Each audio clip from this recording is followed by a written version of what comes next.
Making headlines this hour. Chief spokesperson at the President's office, Mohammad Hussein Sharif, says the number of flights operating to the Maldives this summer is expected to increase with efforts to boost tourism and improve air connectivity. Minister of Youth Empowerment, Sports and Fitness Abdullah Rafiu officially opens a new Maldives Industrial Fisheries Company or MIFCO store in Addu City. And the government receives approximately $46.3 million in tourism land rent during the first 4 months of the year.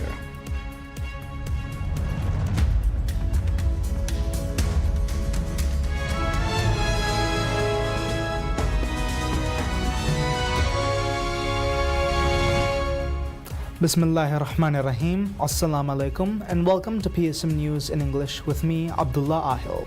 And now the news in detail. As millions of Muslims around the world gather on the sacred plains of Arafat for the culmination of the annual Hajj pilgrimage, President Dr. Mohamed Muiz has shared a heartfelt message describing the day as one of mercy, blessings, happiness, approval, and forgiveness. The President's remarks marked the observance of the 1447th Hajj day, drawing attention to the profound spiritual significance of this monumentous occasion in the Islamic calendar. In his message, President Muiz began with the holy words of Talbiyah, the sacred invocation that pilgrims recite as they make their way through the rites of Hajj. The President emphasized the transformative nature of this pilgrimage, which brings together Muslims from every corner of the globe in a powerful display of unity, devotion, and equality before Allah. First Lady Sajida Muhammad joined in commemorating this blessed occasion by sharing her own greetings on social media. In her message, she extended warm wishes to all pilgrims undertaking this sacred journey while offering prayers for their safety and spiritual fulfillment. According to officials, all but one of the pilgrims from the Maldives are currently assembled at Arafat, with officials confirming that all pilgrims remain in good condition. The gathering at Arafat represents the spiritual climax of Hajj, where millions of Muslims spend the entire day in earnest supplication, remembrance of Allah, and seeking forgiveness for past transgressions. Religious scholars have long emphasized the unique status of the day of Arafat in the Islamic tradition. It is described as the day when Allah will save the most people from hell, making it an occasion of immense spiritual importance for Muslims worldwide. Hajj stands as one of the most sacred acts of worship in Islam, representing the fifth pillar of the faith and a fundamental obligation for every able-bodied Muslim who can afford to undertake the journey at least once in their lifetime. Chief spokesperson at the President's office, Mohammad Hussein Sharif, says the number of flights operating to the Maldives this summer is expected to increase with efforts to boost tourism and improve air connectivity.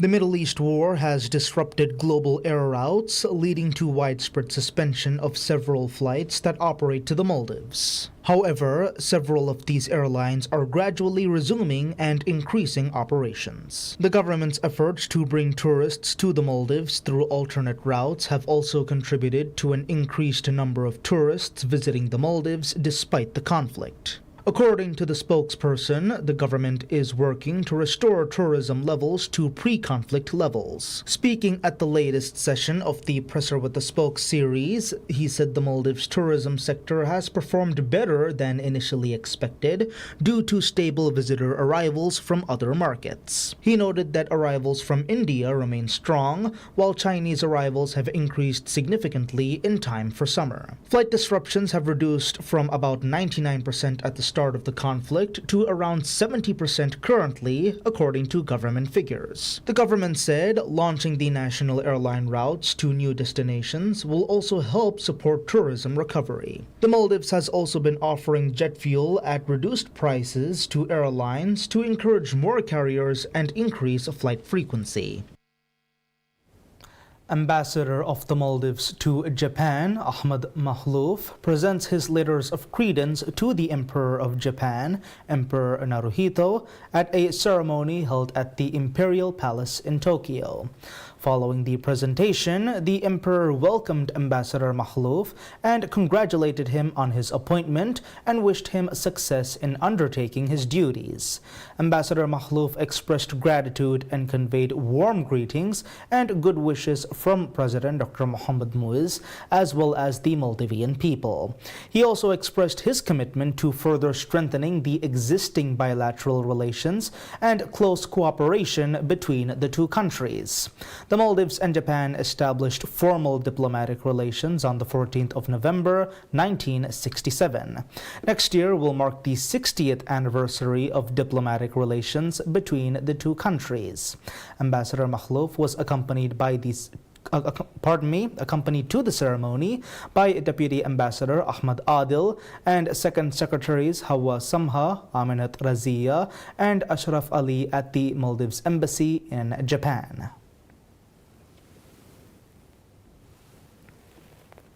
The government continues its mission to strengthen public services and support local industries as Minister of Youth Empowerment, Sports and Fitness, Abdullah Rafiu, officially opens a new Maldives Industrial Fisheries Company or MIFCO store in Addu City, marking a significant milestone in the company's ongoing expansion efforts.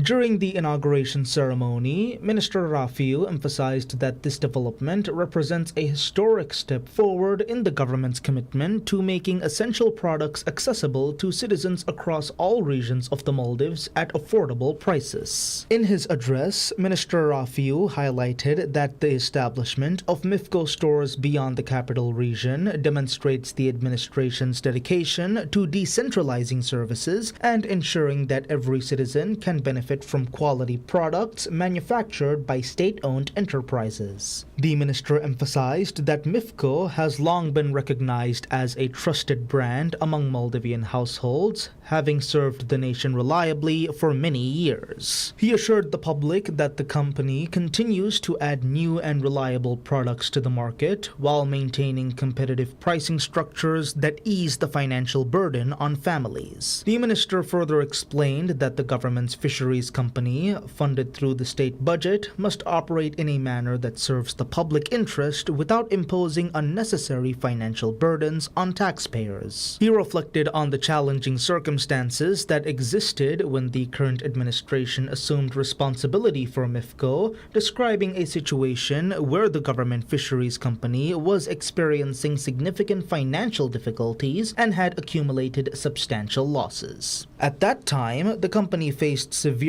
operational challenges and was struggling to fulfill its obligations to fishermen and other stakeholders in the fisheries sector. Recognizing the critical importance of the fisheries industry to the national economy and the livelihoods of countless citizens, the government prioritized strengthening MIFCO's management structure and operational efficiency.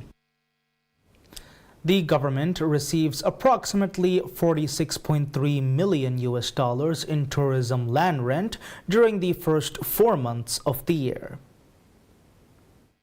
According to Maldives Inland Revenue Authority, or MIRA, this is a 22.6% increase compared to the same period last year when $37.7 million was received. Statistics show that March recorded the highest monthly tourism land rent revenue so far this year at $28.5 million. Monthly tourism land rent revenue: January $5.8 million, February $1.2 million, March $28.5 million, and April $8.3 million. Statistics from the Ministry of Tourism and Civil Aviation show that the number of registered tourist facilities in the Maldives declined slightly from 67,470 at the start of the year to 67,302. Out of these, resorts and marinas account for most tourism facilities in operation. Operational tourism accommodation currently includes 44,977 beds across 179 resorts. Operational tourism accommodation currently includes 44,977 beds across 179 resorts, 16,190 beds across 918 guest houses, 3,481 beds across 171 safari vessels, and 2,654 beds across 16 hotels.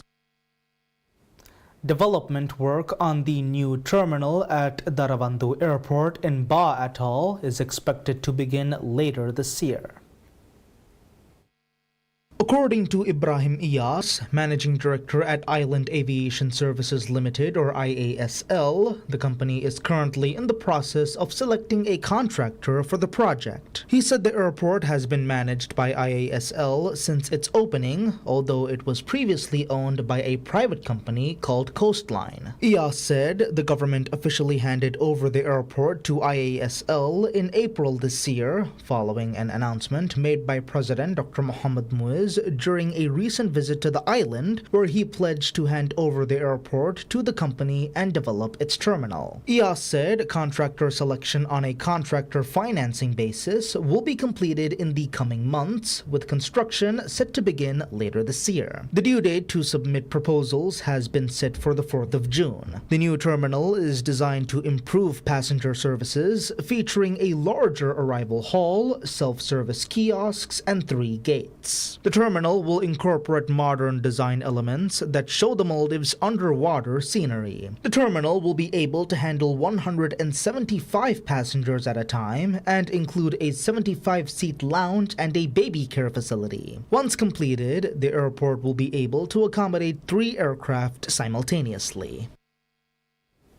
The Maldives Police Service, or MPS, announces comprehensive traffic arrangements for Eid al-Adha, implementing road closures and parking restrictions across multiple areas of Greater Malé to ensure the safety and smooth movement of worshippers attending Eid prayers and participating in celebrations. Chief Inspector of Police Ibrahim Imran, head of the Traffic Police, told PSM News that the annual measures are designed to create a secure environment for citizens observing Islamic traditions during the festive period. Roads surrounding the Mafan Stadium, the primary venue for Eid congressional prayers, will be completely closed to public traffic beginning at 6 a.m. and extending until the conclusion of prayers. The affected routes include Mafa Takrofano Magu, Amini Magu, and Hilali Magu. Authorities have urged worshippers to utilize designated entry points when proceeding to the stadium. Male worshippers will be permitted through the main gate opposite FAM House on Hilali Magu, as well as the gate situated in front of Iskandar Koshi. Female worshippers can access the dedicated women's section through the front gate and the synthetic track entrance, also reachable via Mafa Takrofano Magu and Bodo Takrofano Magu. In addition to the stadium grounds, the areas surrounding the Islamic Center and Salman Mosque will be subject to closure protocols similar to those implemented during Friday prayers. Police have emphasized the importance of vehicle removal from these zones, requesting owners to relocate their vehicles without delay to facilitate prayer arrangements. Chief Inspector Imran clarified that while vehicles will not be towed, they will be relocated to alternative areas to ensure complete vacating of prayer spaces before services commence. The police have published detailed charts indicating no parking zones to assist vehicle owners in complying with these requirements. The traffic arrangements extend beyond the morning prayer period, with several key roads scheduled for closure daily from 3 p.m. to 6 p.m. throughout the 4-day celebration period beginning from Eid Day. Sultan Park, the marble area of the Islamic Center, Republic Square, and Izzuddin Jetty will be closed during these afternoon hours. Public transportation operators have been advised to take particular note of these changes, and motor vehicle owners are cautioned against parking in the restricted zones during the specified times. This year, Eid prayers will be conducted at 4 principal locations throughout the capital region, namely the Mafan Stadium area, Vilimale Football Stadium,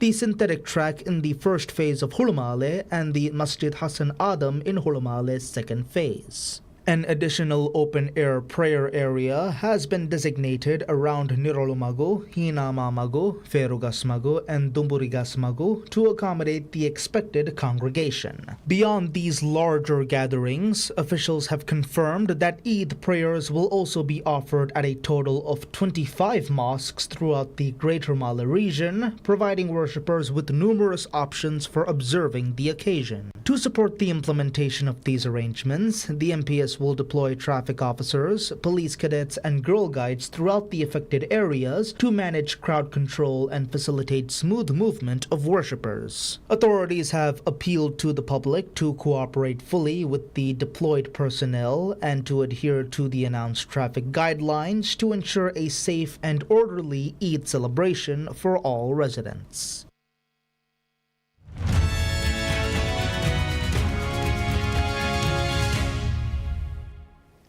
Updates in news and business. U.S. attacks in Iran pushes oil prices higher.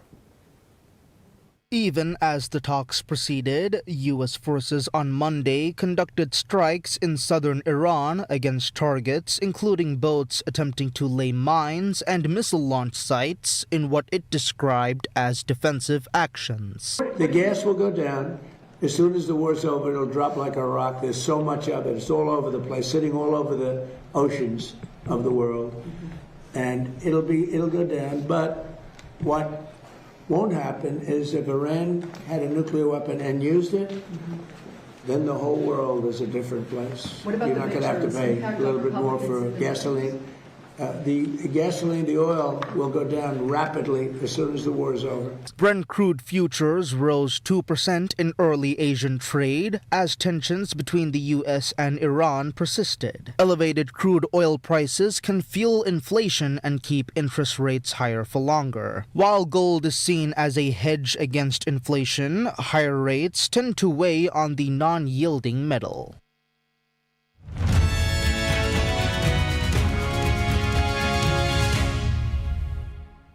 Taking a look at international events, an Iranian official says Iran's sovereignty over the Strait of Hormuz is essential for reaching a peace deal with the U.S.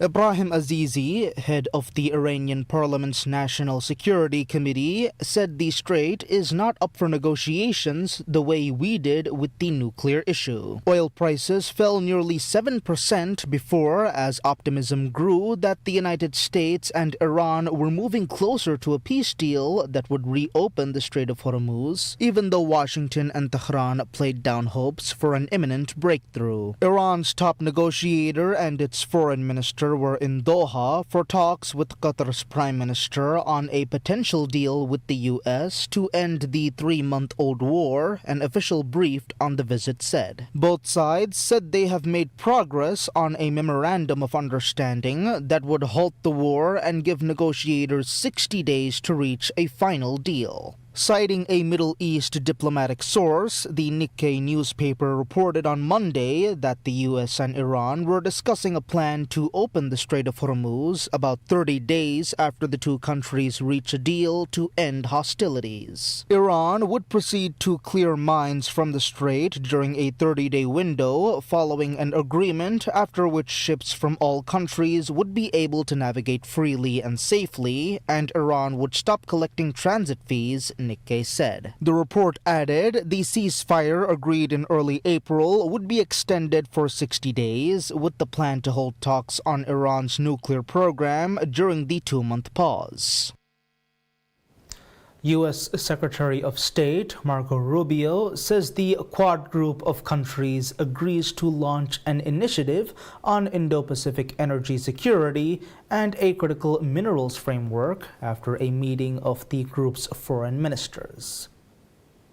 Rubio said that the Quad Critical Minerals Framework will guide each Quad country's economic policy tools and coordinate investment. We'll announce the Quad Critical Minerals Framework, which will guide each of us to leverage economic policy tools and coordinate investment to strengthen critical mineral supply chains, including in mining and processing and in critical minerals recycling. Australia's Foreign Minister Penny Wong also announced that the Quad launched a Ports of the Future partnership. We are also today announcing the strongest ever commitment from the Quad to the Pacific through the Quad Ports of the Future partnership, where we are launching a pilot for port infrastructure in Fiji. And I was in Fiji just a couple of weeks ago, and I know how important this will be to that country. It's a practical demonstration of our collective ability to deliver high-quality, resilient infrastructure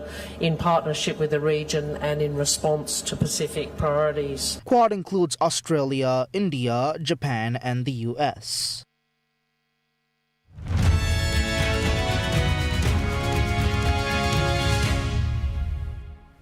Moving on to world sports, Lionel Messi deals with muscle fatigue in his left hamstring less than 3 weeks before the start of the World Cup, Inter Miami said, after the Argentine forward was forced off in his final club match before the tournament.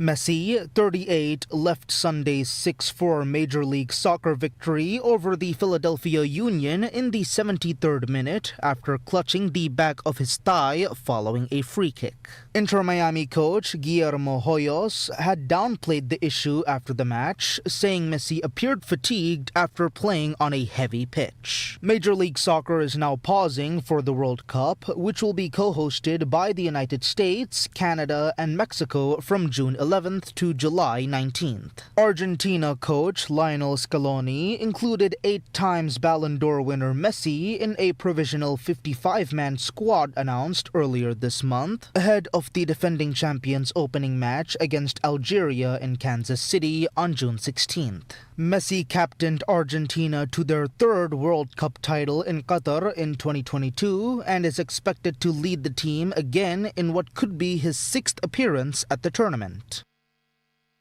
Soccer fever spreads in World Cup host city Toronto ahead of the summer showcase, with hundreds of fans gathering downtown to catch a rare gaze of the sport's most iconic trophy. Former Italian defender and 2006 World Cup winner Alessandro Nesta was on site to unveil the gleaming 18-karat solid gold World Cup trophy, which was in town as part of a global tour leading up to the tournament's June 11th kickoff. Of course, first I want to see World Cup. I can't believe now I can see, but I'm part. You know, that makes me the first excited. And I'm going to be all until July 19 everywhere to celebrate this beautiful event, World Cup event. How excited are you? Canada, Toronto. You can't believe. Unbelievable. I don't know. I'm still shocked because I got day off from my work today. I don't care work. I care about World Cup. Outside Toronto City Hall, families stood online to take photos with the trophy. While Canada is known as a passionate hockey country, soccer is its strongest, fastest-growing sport, especially among youth. There are nearly 1 million registered players across the country, according to Canada Soccer, and the World Cup is expected to help the sport grow even more in Toronto through the opening of mini pitches across the city.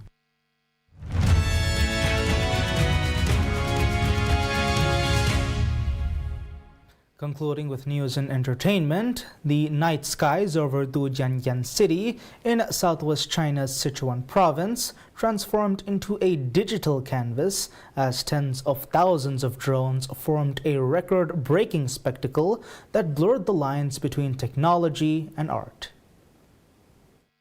Footage shows the drones lifting off in perfect unison before forming the 28 constellations of the east, along with pandas, giant mystical floating islands, and uplifting phrases across the sky.